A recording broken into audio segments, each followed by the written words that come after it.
Hello and welcome to Dialogue. The U.S. just celebrated its Independence Day on July the 4th, but many Americans are having trouble enjoying that independence, and the racial tensions, gun violence, and controversial court decisions are creating an America that many are having trouble recognizing.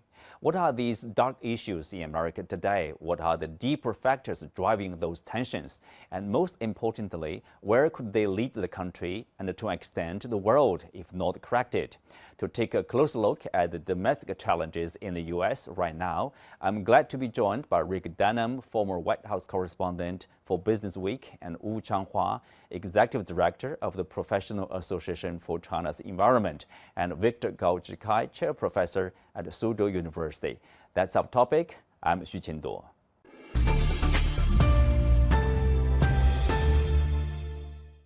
Welcome to the discussion. And I will start with you, Rick. Let's, the most recent decision from the Supreme Court of the U.S., which dealt, people would say, a major blow to the Environmental Protection Agency, or EPA, in the U.S. Is really about its power to regulate carbon emissions. And that move come after, of course, another radical decision less than 2 weeks ago on the right to abortion, which has caused a huge public outcry. So what has been the reaction so far to the latest decision on climate change? People say that has an impact on climate change and environmental protection. Well, there are two sets of reactions. One is very American in politics, which is that this court, in its conservative supermajority, is restricting the power of federal agencies to regulate businesses and is giving more power to states. So that's the first. The second has to do specifically with climate change, and that is that this makes it much harder for President Biden, who is in favor of the Paris Accords, to actually put the U.S. in compliance, because only the federal agency, the Environmental Protection Agency, can require companies and can require states to go carbon neutral. And this makes it that much more difficult because about half of the states are controlled by Republicans, and they do not share the same climate change goals as Democrats and as the country as a whole. Mm-hmm. Well, Changhua, you have been working to deal with climate change for a long time. How does this decision impact the world and all those who are working just like you, working hard to tackle climate change? And what's the response from, say, your friends and your circles? It's definitely another very discouraging and devastating setback, and the messaging from the U.S., the world, historically the world's largest greenhouse gases emitter, to the rest of the world. Somehow in that process, it sent a very strong alarm to many of us in the professional circle of climate change that the U.S. might withdraw again from from Paris Agreement if the Republicans take back the Senate and potentially the White House as well. So just put the U.S., the recent Supreme Court decision on this particular case, West Virginia versus EPA, in the global context that we're already living in a world that's, the warming is intensifying, extreme weather events, heat waves, wildfires, hurricanes, you name it, everywhere we're living in crisis. More than ever, we need, particularly the United States of America, to take its role and take it on its responsibility, as well as leadership role, to work together with the global community to advance the agenda to accelerate mitigation of climate change, and of course, adapt to climate change as well. So this signal, this message last week definitely sent a very, very discouraging sign. The world probably is sort of getting lost in many, many ways to say where we are going, where we are heading. And 1 degrees Celsius, that's the target the global community has agreed to deliver. Probably in this particular situation, that's becoming even more remote. Mm-hmm. Well, Victor, we know there's tension between China and the U.S., but in one area, the two countries have worked together in a very smooth way. That is, they have the common goal to deal with the climate change, because That's in the interest of every country, everybody basically in our world. So how will this kind of ruling somehow, maybe indirectly, impact that kind of cooperation between China and the U.S., but also probably the global cooperation? Well, this Supreme Court ruling by the United States Supreme Court is truly a great setback for the United States as well as for China and the global community, partially because both the United States and China are now the two largest economies in the world, and they have extra and extraordinary responsibilities, not only for the American people on the one hand, for the Chinese people on the other hand, but also for mankind. And I think this Supreme Court ruling is very against the global consensus, as well as consensus among the leading scientists and practitioners in the United States. Why? Because I think anyone with decency of the mind, just by opening up his or her eyes, can see with their own eyes that the climate change consequences are coming. We are increasingly suffering from these impacts and consequences, and they call out for urgent action rather than, for example, without doing the responsibilities, without doing the right thing. And I think this truly puts the United States in a very dangerous position, and it will significantly weaken the so-called global leadership of the United States as the only remaining superpower in the world. And this will also cause a lot of anguish among the developed countries in particular, because now they want to follow the values led by the United States. And this is truly almost a consensus in Western countries. And it shows once again that this Supreme Court of the United States is really not doing their homework and is not exercising their judicial independence. They are increasingly politicizing the highest form of the judiciary in the United States, which should be the final and the ultimate haven of sanity and the reason and rationality, rather than being hijacked by political agendas of one side versus the other. Mm-hmm. We'll speak of that, the politics, Rick. How much do we know about the basis of the ruling? People would wonder whether climate change was a factor in the Supreme Court ruling in terms of the powers between the federal government and state government on the carbon emission. And then, what kind of impact that will have on the state level. For example, some states probably are more environmentally friendly, others probably not. Right. Well, many people in the United States, I think a majority would say that the Supreme Court reaches political decisions and then looks for legal rationales to back it up, and is getting increasingly radical on the conservative side in terms of its conclusions. The overarching philosophy that's been enumerated by the right-wing majority on the court is that the federal government itself should not regulate, that Congress should specifically require the federal government to regulate before it can do that. That's the legal rationale. But if you look at the results of the Supreme Court decisions, you see over and over again a very conservative majority. Now, in terms of the states, what this does is that it means that states have more power, and you look at states, some like California, some like Oregon and Washington on the West Coast, some on the East Coast, are very strong in environmental regulations. But most states are controlled by Republicans, and the regulatory authorities there are much more pro-business. Businesses say this is too expensive for us, and the state courts and the state legislatures tend to go along. So it means you have 50 sets of regulatory standards instead of one. And the Federal Environmental Protection Agency, since the Nixon administration, has been moving slowly but surely towards stronger environmental protection, with the exceptions of the Trump years and the Reagan years. Mm-hmm.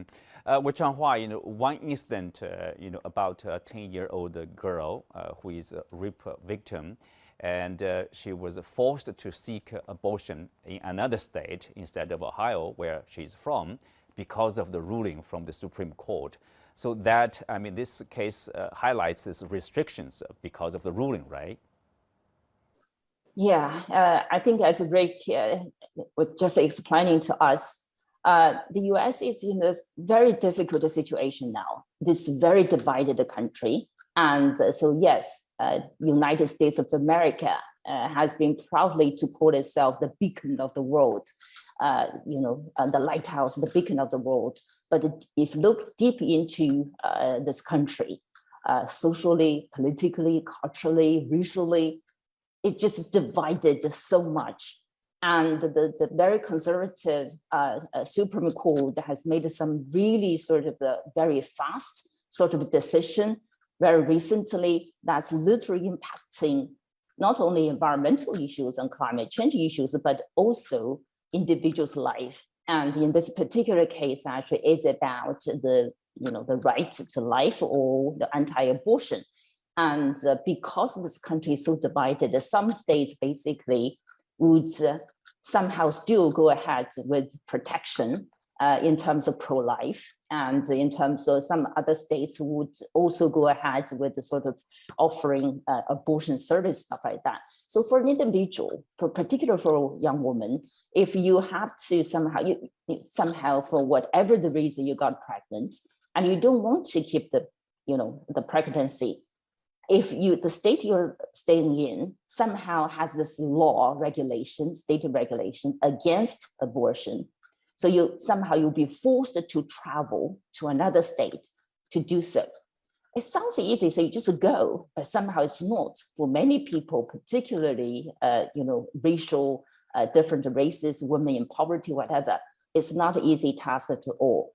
So can you imagine life is really fundamental, the basic right actually for individuals, particularly for a woman to decide, but somehow it's taken away from a woman. And you are forced into a situation, basically, tangled into all different fights, ideology, rights, whatever, and potentially also legal, even criminal cases there as well. This is how bad the United States, the situation is today. It's so divided, it's so violent, and you can easily get lost. You don't know, where your rights stand, how your rights will be protected by the so-called laws, regulations in this country. That is how bad it is. Mm-hmm. We'll speak of the ruling from the Supreme Court. Rick, there's two other cases actually that raise a concern about the separation between state and the church, right? I mean, but at the same time, people would say, is there an exaggeration of those two cases? One is about receiving education fund from the government, by private school. Another is about a coach praying in this, during the match. People have different opinions, obviously, but there's a ruling, and then people raising the concern about the separation between the state and the church there. Well, the overall cases seem rather benign. One is a coach praying on the field. The second would have private schools getting money from the federal government. I mean, the cases look like they're pretty innocent, but in terms of principle, those are very important. If you look back in the history of the United States, private schools were used, religious schools were used to stop integration after the Supreme Court ruled in 1954 in Brown versus Topeka Board of Education that schools had to be integrated, public schools. And in terms of the prayer, there is not supposed to be a state form of religion. And some Christian conservatives are trying to put as much religion as possible back in the schools, reversing more than 6 decades of federal court rulings that tried to keep religion out of public schools. Now, this is a difficult situation because the public may say, okay, why not have a coach pray in school? But if you go back to the founding fathers, which this conservative supermajority does when it suits them, the founding fathers of the United States were very, very strong in believing that religion should not be in public life and there should not be a state-sponsored religion. And so these cases really are breaking through 60 years of precedent, chipping away at the separation of church and state in the United States. So this is separate. This is separate than the cases of guns and the cases of abortion. But again, this goes back to the point I was making earlier of a political agenda, a conservative political agenda being imposed by the Supreme Court, finding legal reasoning that suits their individual political decisions. Mm-hmm. Well, for that rulings actually are not life and death matter. Victor, here we have this, say police violence or gun violence, sort of related. Hundreds of people have protested in Ohio, after the release of a body camera footage showing 8 police officers, fatally shooting a black man, some 60 times after a high-speed car chase. People naturally would think of George Floyd 2 years ago, and they would expect some progress after this nationwide Black Lives Matter campaign movement. Somehow would call people's attention, public attention, government's probably policy changes to fight back this police brutality. But nothing seems to have changed, or has it changed?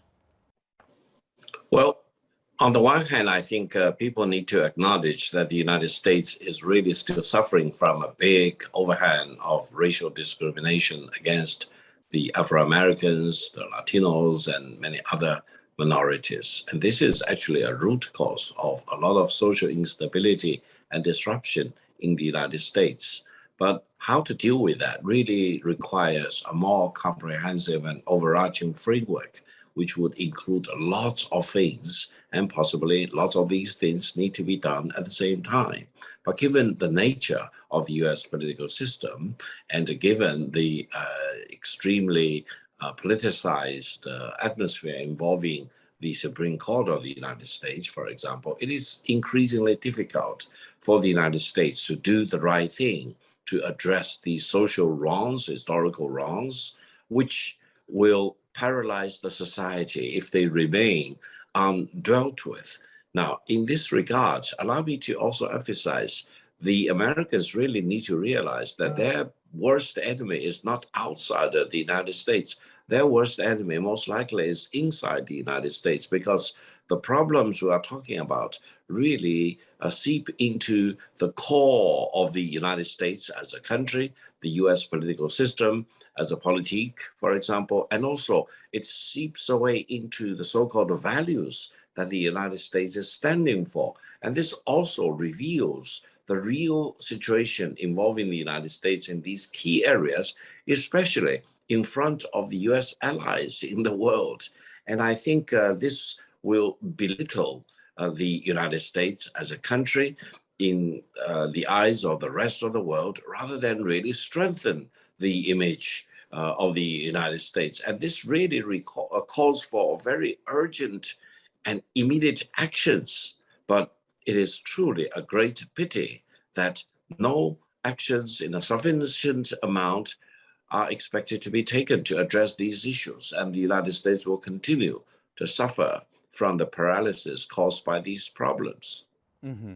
Well, on the same topic, the violence, on the Independence Day in the city near Chicago, Rick, another mass shooting took place at the Independence Day parade. 6 people were reportedly killed. Of course, there's a lot of anger again, a lot of fear, anger. Yes, the Congress actually, approved a very important change. Tougher checks on the background of young people to own again. So obviously that's not enough, right? Do you expect anything, probably more from the government or from the Congress to deal with this gun ownership or the gun-related violence? You're right. Obviously, it's not enough, and that's something that President Biden and the Democrats who agreed to that narrow Senate bill said. This is just the beginning, and unfortunately, I don't see anything major happening because the Republicans have the votes to stop, because you need 60 votes for major social change legislation, and the Republicans will block any major gun control. The governor of Illinois said something that I think is really profound. as a result. He was saying we're celebrating the unique independence of the oldest democracy in the world with the new tradition in America, which is mass murder by gun. And I think that we may be hearing more of Governor Pritzker, the governor of Illinois. He is talked about as a potential Democratic presidential candidate if Joe Biden chooses not to run for re-election. And I think that he would present a very strong face for a gun control, for pushing for gun control and democratic control of the Senate in 2024. In the near term future, I don't see major change. And one thing Victor was talking about, has there been change in the United States since George Floyd? I think there's been change in one way, and that is that there is some accountability for white racists, whether it was the police officers involved in the killing of George Floyd or the case in Georgia. We are seeing really for the first time some sort of accountability for these actions. Unfortunately, we're not seeing the actions stopped. We still see racist police officers and racist vigilantes killing minorities in America. And that is something that we need to continue to tackle. Mm-hmm. Well, Rick, speak of the changes. I still remember, after George Floyd, the case there, there's calling, people are calling for to defund the police. Is there anything happening in that regard, or probably at the same time you do hear the complaint from the police force, for example, I think in New York earlier this year in February, the grand funeral ceremony for the two policemen. So it's kind of, you see the contradiction, you see the fight from different direction over there. On one hand, people would say defund the police. On the other hand, the police force would call for more, probably to strengthen their presence over there. How do you deal with this kind of a situation? The short answer is defund the police is dead as a political movement. First, it's not popular because most people, including minorities, believe that you need police protection. The issue was not really to stop funding police, but stop criminalizing mental health issues, to shift more money to mental health response to some criminal situations. My former brother-in-law is involved near Washington, D.C. in the mental health operation in coordination with the local police agency. He goes in when there's a situation to try to diffuse it rather than having the police officers with guns.